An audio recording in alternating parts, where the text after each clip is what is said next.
आधी आधी रथिया में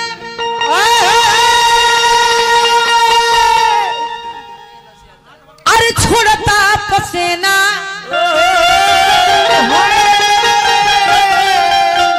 ए राजा जी बोलो है चैत के महीना में हते ही पसेना छोड़ता। अरे बाप रे कि दिलवा के दुख हम अरे केहू से कहीना अरे करवट फेरीला अरे करवट फेरीला तो देह टूटी आहा ओहो आहा बलमा मोर सजना मोर बलमा बोतला पर देखला आवे लाले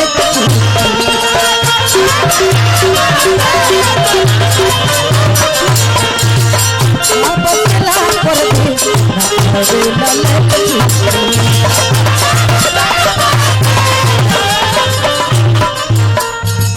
आधी आधी रतिया में देह लसियाता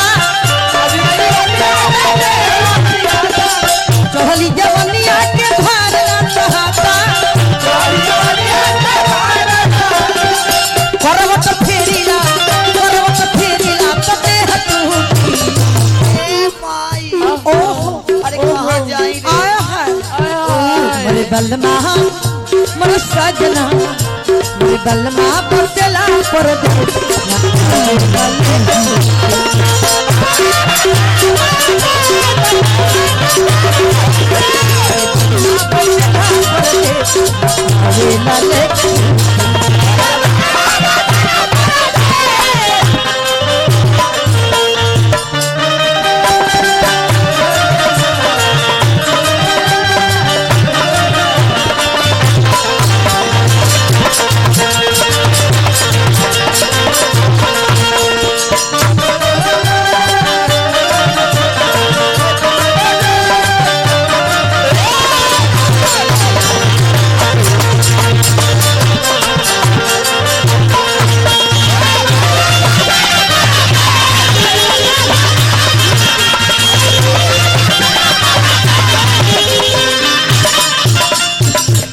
अरे का होता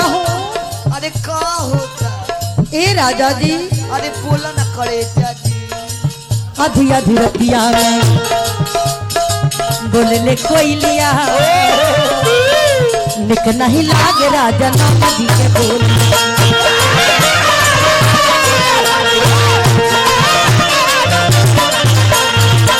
अहिरे दादा आधी आधी रतिया में अरे बोल ले कोई लिया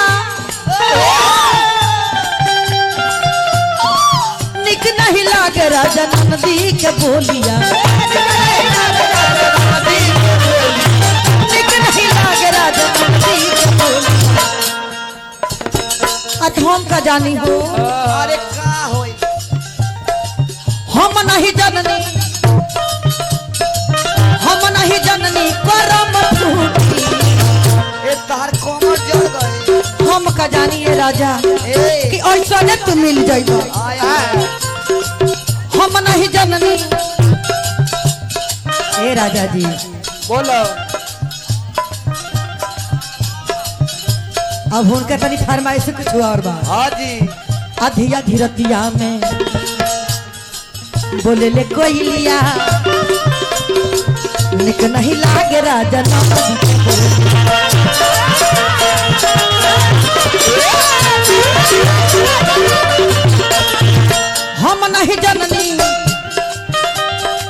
हम नहीं जननी करम फूल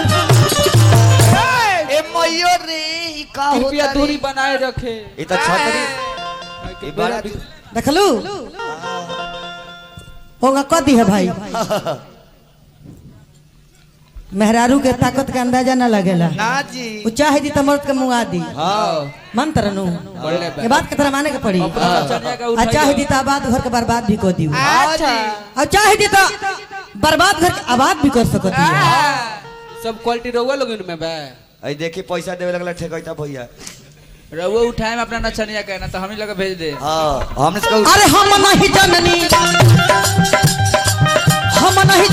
करम फूटी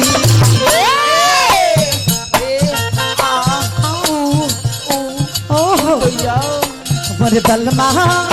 मरे सजना मरे बलमा बदला पर दे